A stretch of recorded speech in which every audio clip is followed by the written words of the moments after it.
हो, व्यापार व्यवसाय नहीं चल रहा हो, नौकरी सर्विस नहीं मिल रही हो, बहुत तकलीफ हो,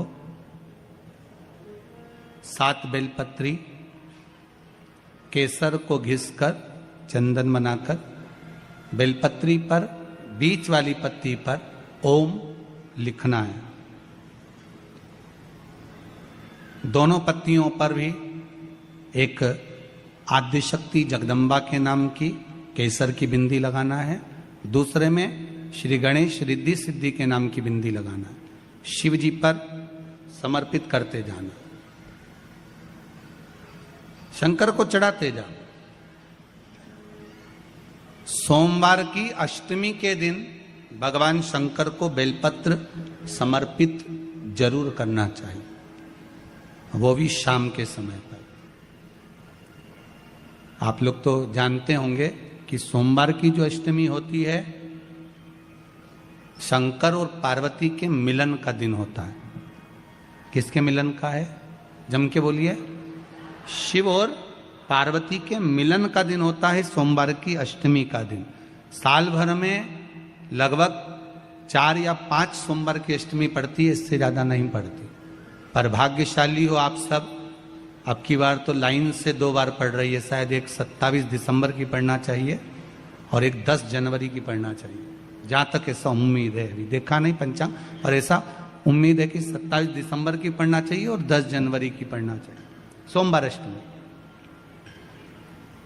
शिव और पार्वती के मिलन का दिन होता है सोमवार की अष्टमी। इसमें मां जगत जननी जगदम्बा अपनी 64 योगिनियों को लेकर शंकर भगवान के सामने नृत्य करती हैं जब सोमवार की अष्टमी पड़ती है।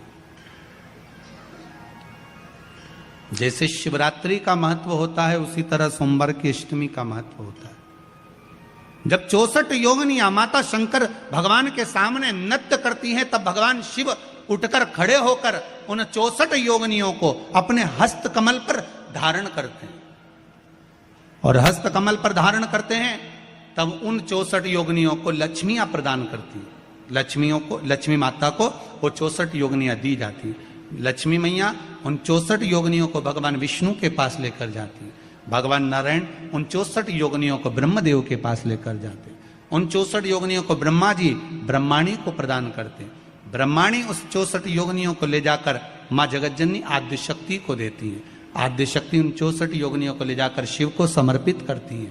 शंकर भगवान की कथा कहती है, सोमवार की अष्टमी पढ़ने वाले दिन अगर बेलपत्र पर केसर का भाग लगाकर ओम लिखकर केसर का ही तिलक लगाकर मां आद्यशक्ति गणेश जी रिद्धि सिद्धि के नाम से 7 बेलपत्र शिव को समर्पित कर लाल वस्त्र में उसको बांधकर, जिसका व्यापार व्यवसाय या नौकरी सर्विस नहीं हो, बहुत कष्ट चल रहा हो, बहुत जिंदगी में दुख चल रहा हो, उसको 2-1 महीना रख कर देखो, बाबा लाइन लगा देगा आपकी संपदा की ओर, आपका हाथ पकड़ लेगा।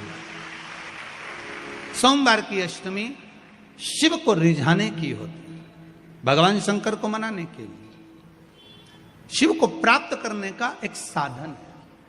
जिन लड़का लड़कियों का विवाह नहीं होता, सोमवार के अष्टमी के दिन अशोक सुंदरी वाली जगह, सबको मालूम है ना अशोक सुंदरी की जगह, अशोक सुंदरी वाली जगह पर 7 हल्दी की बिंदी रख दी जाए। लड़का लड़की जिसका विवाह नहीं हुआ उसका हाथ रख दिया जाए और वही हाथ के छापे पीपल के वृक्ष पर 5 लगा दिए जाए। महाराज 3 महीने में उसका विवाह पक्का हो जाता है। सोमवार की अष्टमी का इतना भाव है महाराज, सहज नहीं है सोमवार की अष्टमी। शिव और आद्य शक्ति का मिलन है सोमवार की अष्टमी। भगवान शंकर और पार्वती का मिलन। ऐसी कौन सी कामना है जो शिव पूर्ण नहीं करते? बस आपका विश्वास, आप उस पर भरोसा करना तो पूर्ण करना। पूर्ण भरोसा मतलब छोड़ दिया। पूर्ण भरोसा मतलब शंकर जी के मंदिर में नारियल नहीं फूटता है क्या? नहीं, क्योंकि पूर्ण समर्पित होता है। शिव जी को आधा चावल का दाना भी नहीं चढ़ता, पूर्ण चढ़ाई है। शिव जी को आधा फल नहीं चढ़ता, पूर्ण चढ़ता है। श्रीफल भी चढ़ेगा तो पूर्ण चढ़ेगा। शंकर भगवान के पास में आधे का कोई काम नहीं है, उनको पूर्ण समर्पण चाहिए। आपका पूर्ण समर्पण अगर आप दोगे तो शिव उसको स्वीकार करेगा। शिव जी पे विश्वास कितना करना चाहिए। कई लोग पूछते हैं महाराज जी आप बताओ शंकर भगवान पे विश्वास कैसे करें। तो हमने कहा जैसे पायलट पर करते हो वैसे भगवान शंकर पे करो।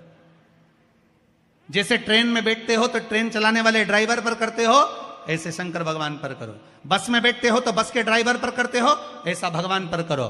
पायलट कैसा हवाई जहाज चला रहा है आपको मालूम है क्या? जम के तो बोलो, जम के बोलो। मालूम है? आप तो आराम से अंदर जाके पायलट का दरवाजा बंद, वो अकेला उधर तुम इधर, अब बढ़िया चकाचक सो रहे हो। तो पायलट पर विश्वास किया कि नहीं किया कि वो कहाँ ले जा रहा है, कैसे चलाएगा, क्या करेगा? ना तो पायलट दिखे ना आगे का दिखे, तुम्हें तो बादल ही बादल दिखे। बोलो सही है कि गलत है? इसके सिवाय कुछ दिखे तो तुम तो बिल्कुल अंधे भक्त बनकर बैठ गए कि पायलट चला रहा है, अपने को क्या करना। और मैं नाम बोला जाता है कि आज ये पायलट फ्लाइट को चला रहा है, बस उसी तरह तुम अंदर जाके बैठ गए, अब पायलट लेकर जा। उसी तरह ट्रेन में आराम से सो रहे, वो अकेला बेचारा ड्राइवर बटन दबाए, ये दबाए, सिग्नल नहीं देखे और तुम्हें निपटा दे। तो पर भरोसा करा कि नहीं करा? जम के तो बोलो, करा कि नहीं करा भरोसा? विश्वास करा कि नहीं करा कि ड्राइवर चला रहा है, गाड़ी ले जा रहा है, ट्रेन चला रहा है, आप तो आराम से सो, रात भर सोए, चकाचक सवेरे उठे ने मुंडा घिसा फिर बैठ गए ट्रेन के अंदर, और ड्राइवर चला रहा है, अपने को कोई टेंशन ही नहीं, क्योंकि उस पर अपने विश्वास करा, उस पर भरोसा करा। बस वाला बस चला रहा है, तेज चला रहा, कम चला रहा, कैसी चला रहा, ऊंची चला रहा, नीची चला रहा, तुम तो बैठो। हाँ ज्यादा तेज चला तो तुम भी कहते जरा धीमे चला भैया, भैया ऐसा चला भैया। और कई कई मालिकों की आदत रहती है, वो ड्राइवर को दिन भर टोका करते, धीरे धीरे धीरे, आराम से, धीरे, दचका है, स्पीड ब्रेकर है, सावधान रखो। अच्छा तुम तो कह देते हो कि धीरे धीरे, पर ड्राइवर से तो पूछो, अंदर अंदर इतनी गाली बकता, चुपचाप तो बैठ जा। और ड्राइवर भी सोचता होगा कि चुप ही नहीं बैठ रहे, तो बोले जाए बोले जाए बोले जाए। करा कि नहीं करा विश्वास? फ्लाइट चलाने वाले उस पायलट पर करा, ट्रेन चलाने वाले उस ड्राइवर पर करा, बस चलाने वाले उस ड्राइवर पर करा। जितना विश्वास कर कर आराम से तुम ट्रेन में सोए हो, फ्लाइट में आराम से सामान लेके बैठ गए हो, शंकर की कथा कहती उतना विश्वास तुम शंकर पर कर लो और शांति से जीना चालू कर दो, बाकी का सब निपटा लेगा वो। आराम से सो, क्या किसको रोइए, चादर तान के। नारी की जिंदगी में जब कोई विषम परिस्थिति आ जाती है,